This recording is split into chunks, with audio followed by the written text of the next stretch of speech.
those who don't appreciate you as an employee.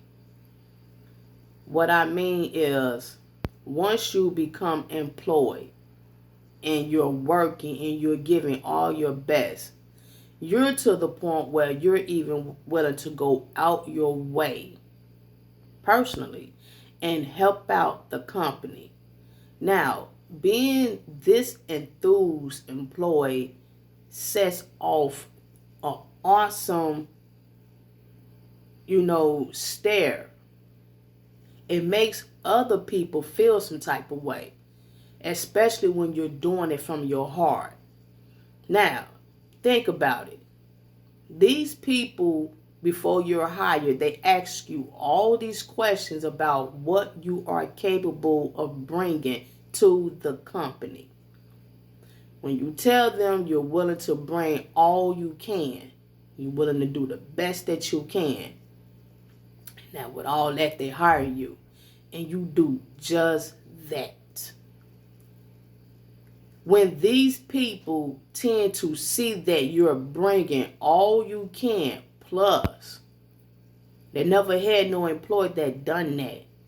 And your employer, which is your supervisor or the overseer, when they tend to have a problem with what you are bringing and what you are willing to bring to the company, and they start treating you as an outcast, they start distancing you. They start having meetings without you. They start shortening your schedule, and they start nitpicking. They start talking about you.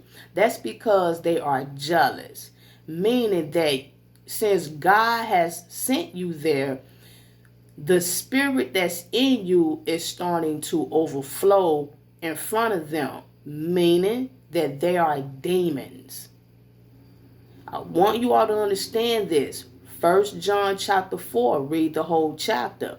This is how you recognize those who are different from you, meaning that they are not people of God. When you are bringing what you can bring, you're willing to pick up the slack. You're willing to help get things together, even buying things for the company, fixing things for the company that no one else could do, that no one else is willing to do. And your boss or someone would tell you, nah, we got it. Nah, they'll be okay. We don't need that. But you do need it. Oh, no, we'll do without that. It'll be okay. Huh? When they start denying or rejecting your help, and they leave the problem where and how it is, that's how you know that the envy in them is boiling. These people rather have the problem than you resolve the problem, because it makes them feel little. It belittles their character, their title. And that's not what we're here for. We're here to help. God sent his children to help fix what's broken. But these people don't think like that. They have these titles, but they don't use what's supposed to.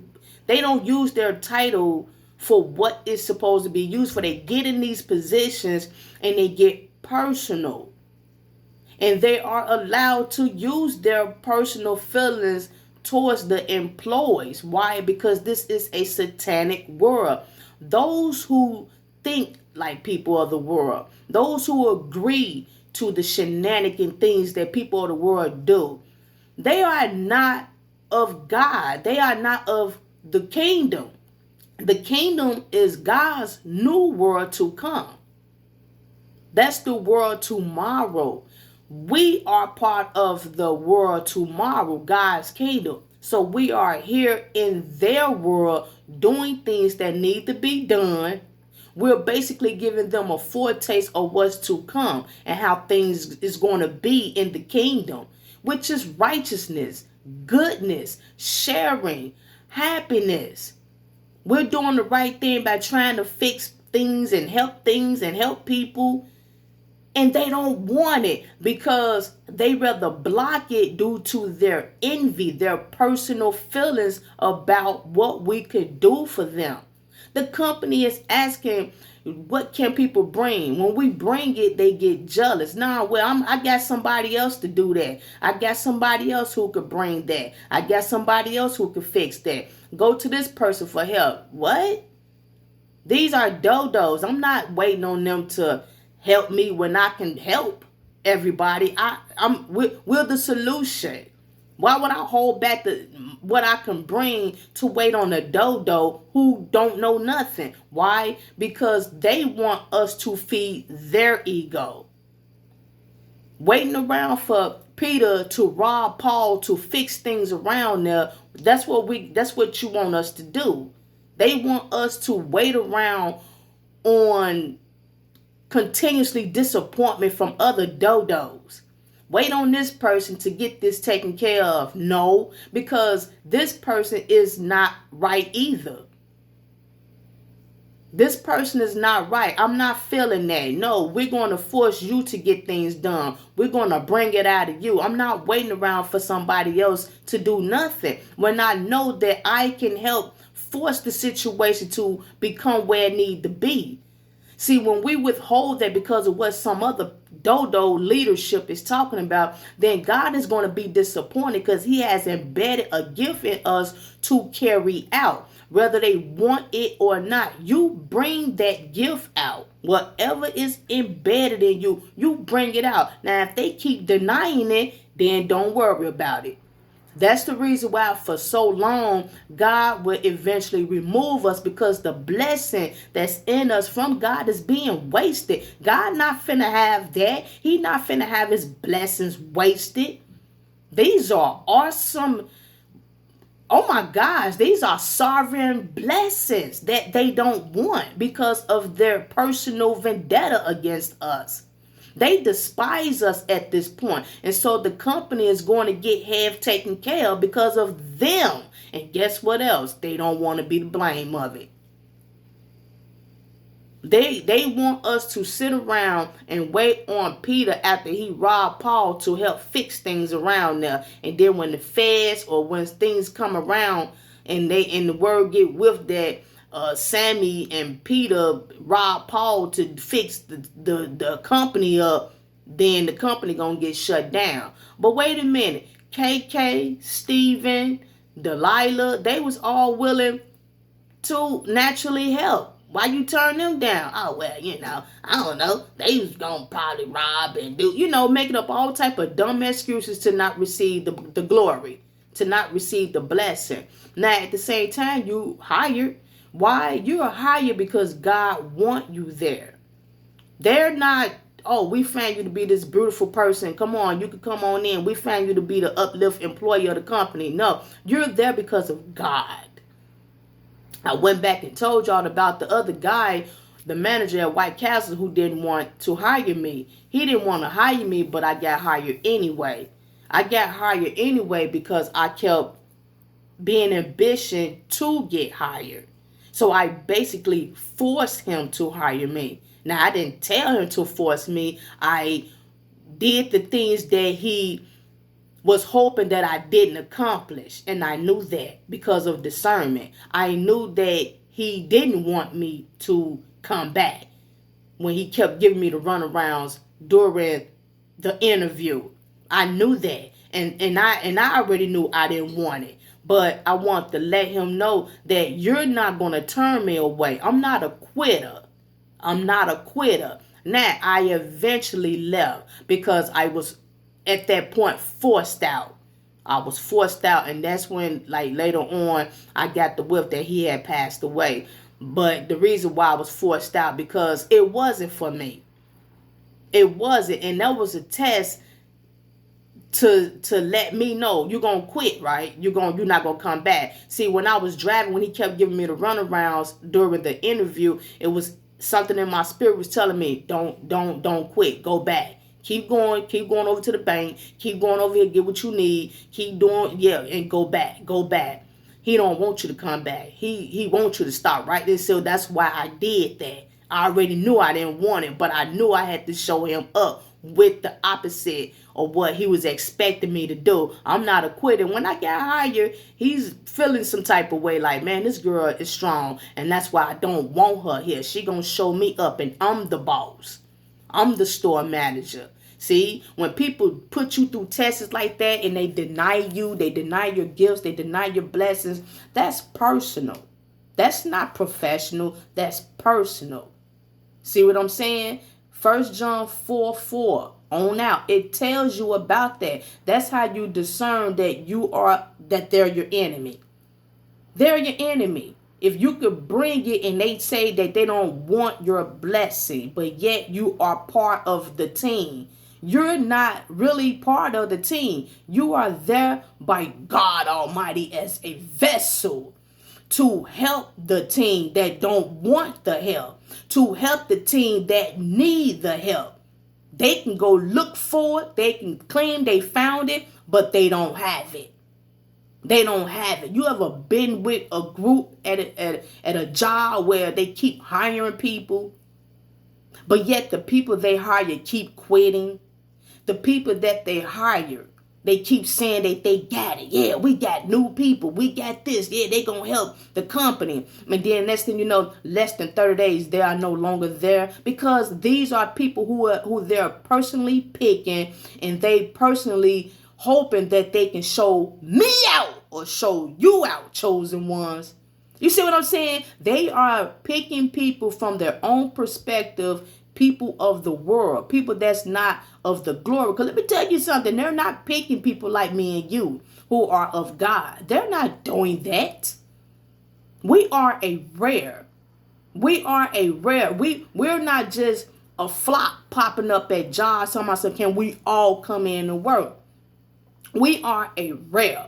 When God removes you from there, it's going to be a wow. Especially after they tried to tarnish the blessing God got in you.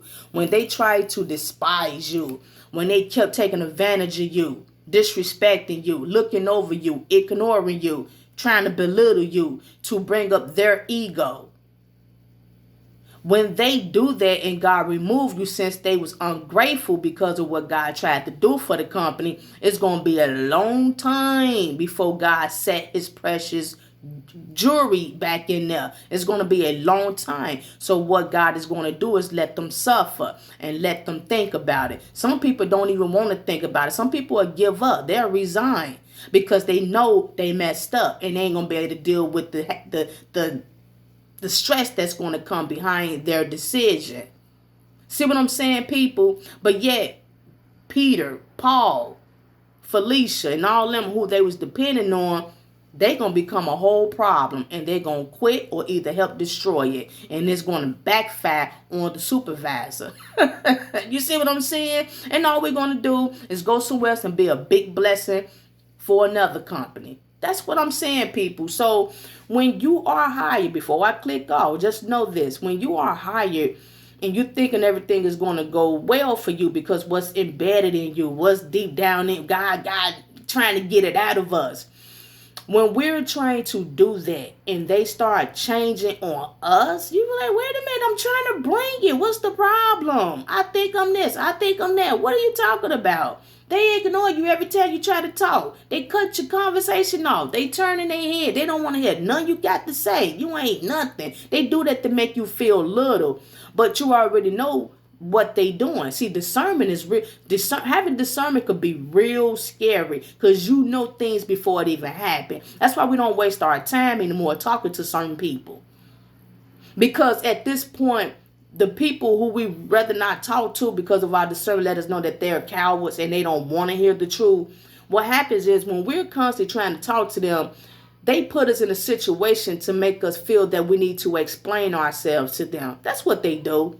They put us where we feel we need to explain something or prove something to them so they can understand who we are.